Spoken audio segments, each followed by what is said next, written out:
Le pêcheur a capturé un monstre. Lorsque le monstre était blessé, des perles s'écoulèrent de ses plaies. Les villageois, attirés par ce trésor, se sont rapidement rassemblés autour de lui. Comme le village était extrêmement pauvre, les villageois espéraient que le monstre pourrait les aider. Le monstre a vu un garçon gravement malade et a brisé un morceau de sa propre griffe, le plaçant dans la bouche de l'enfant. Il a été guéri instantanément. Ensuite, le monstre a craché de la salive. Une vieille femme au visage flétri a retrouvé instantanément sa beauté de jeunesse.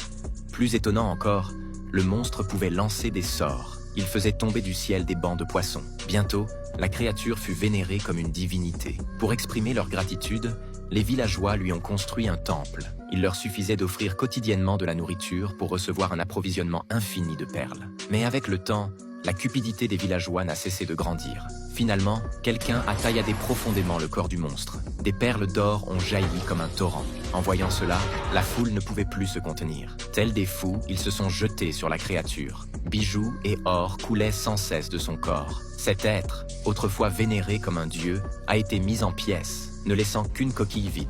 À ce moment précis, un moine est passé par là et a demandé au monstre s'il regrettait ses actes. Le cadavre de la créature a répondu « Je ne regrette rien, car j'ai prouvé que telle est la véritable nature de l'humanité. »